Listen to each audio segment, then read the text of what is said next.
தேவனுக்கு மகிமை உண்டாவதாக. இந்த நாளில் கூட சாலமோனை குறித்து கற்றுக்கொள்ள தேவன் நமக்கு உதவி செய்வாராக. சாலமோன் என்பதற்கு சமாதானம் என்று பொருள்.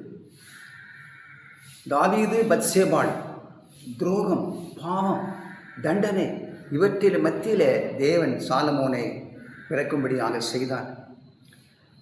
சாலமோன் முழு இஸ்ரவேல், ஐக்கியமான இஸ்ரவேலுக்கு அரசாண்ட 3வது ராஜாவாக இருந்தார். சாலமோன் தேவனுக்கு பிரியமான ஒரு ஜெபம் செய்தார். அந்த ஜெபத்திற்கு தேவன் பதில் கொடுத்தார். 1 ராஜாக்கள் 3ஆம் அதிகாரம் 11ஆம் வசனத்தில் இப்படியாக வாசிக்கிறோம்.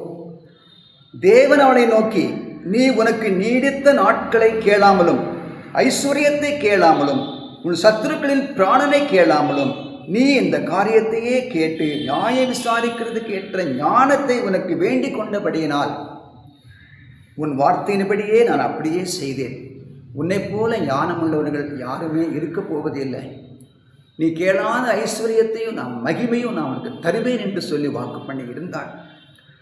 சாலமோன் ராஜாவாகும் பொழுது ஏற்பட்ட பிரச்சனை, தாவீது மிகவும் முதிர் வயதான காலத்தில் தாவீதனுடைய இன்னொரு மகன் அதோனியா தான் ராஜாவாக வேண்டுமென்று ஆசைப்பட்டு சேனே தளபதி யோவாபையும் ஆசாரியன் அபியத்தாரையும் இன்னும் அநேக இராணுவ வீரர்களையும் ஜனங்களையும் தன் பக்கமாக சேர்த்து கொண்டு தூரமாக சென்று ஒரு பெரிய விருந்து செய்து தன்னை ராஜாவாக அறிவிக்க அவன் முயற்சி செய்த போது இந்த விஷயத்தை நாத்தான் தீர்க்கதரிசி பத்சேபாளிடத்தில் சொன்னார். பத்சேபாள் ராஜாவினிடத்தில் சென்று சொன்னபொழுது ராஜா விழித்து கொண்டான்.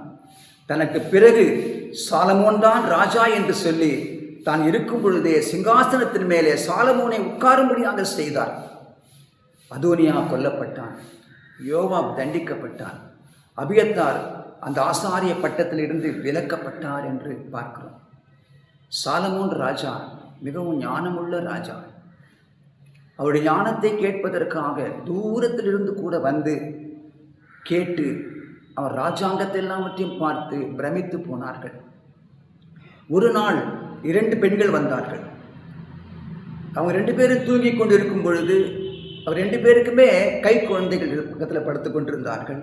ஒருத்தி புரண்டு படுத்து தன் குழந்தையின் மேல் படுத்து குழந்தை சேர்த்து விட்டாள். அதிகாலை எழுந்தபோது தான் குழந்தை செத்து விட்டதென்று கண்டு செத்துப்போன குழந்தையை உயிருள்ள குழந்தைக்கு பதிலாக வைத்து உயிருள்ள குழந்தையை தன் பக்கத்தில் வைத்து கொண்டாள். அவர்கள் விடிந்தபோது பிரச்சனை வந்தது. ராஜாவிற்கு சென்றார்கள். உயிருள்ள குழந்தை என் குழந்தைதான் என்று சொன்னார்கள்.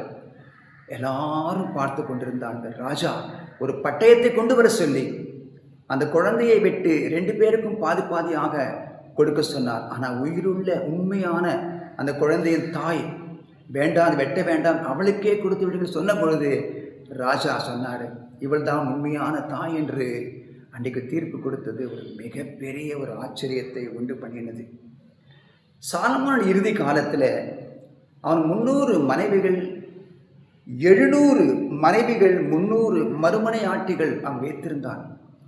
அவனுடைய முதிர் வயதில் அவர்கள் அவனை தேவனிடத்திலிருந்து தனியாக பிரித்து விக்கிரக ஆராதனை செய்யும்படி ஆகும், பாகால்களுக்கு பலிபீடங்களை கட்டும்படி ஆகும் அவர் நடத்தி கொண்டு போனார்கள்.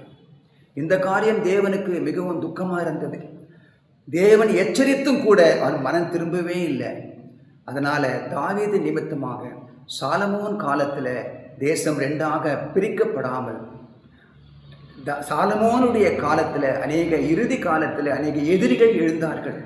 அதில் யெரொபெயாம் என்ற ஒருவன் எழுந்தான். யெரொபெயாமை கொல்ல சாலமோன் முயற்சி செய்தபோது அவன் ஓடிவிட்டான். சாலமோனுக்கு பிறகு அவன் மகன் ரெகொபெயாம் ஆட்சிக்கு வந்த பொழுது யெரொபெயாம் வந்தான். ஜனங்கள் எல்லாரும் 10 கோத்திரங்கள் யெரொபெயாம் பக்கம் சென்று விட்டார்கள்.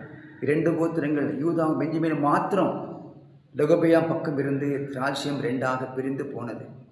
பாவம் செய்தவர்களை மாத்திரமல்ல, தன்னை சுற்றி இருக்கிறவர்கள் சார்ந்தவர்களை கூட பாதிக்கும் என்பதை அறிந்து கொள்கிறோம். அது மாத்திரமல்ல, தேவன் ஞானத்தை கொடுக்கிறவர்.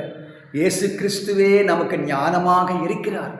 நம்ம எப்போதும் ஞானத்தை பெற்றுக்கொண்டு ஞானத்தினாலே நடத்தப்பட அநேகருக்கு ஆசீர்வாதமாய் பயன்படும்படியாக தேவன் நம்மை பாதுகாத்து வழி நடத்துவாராக. God bless you.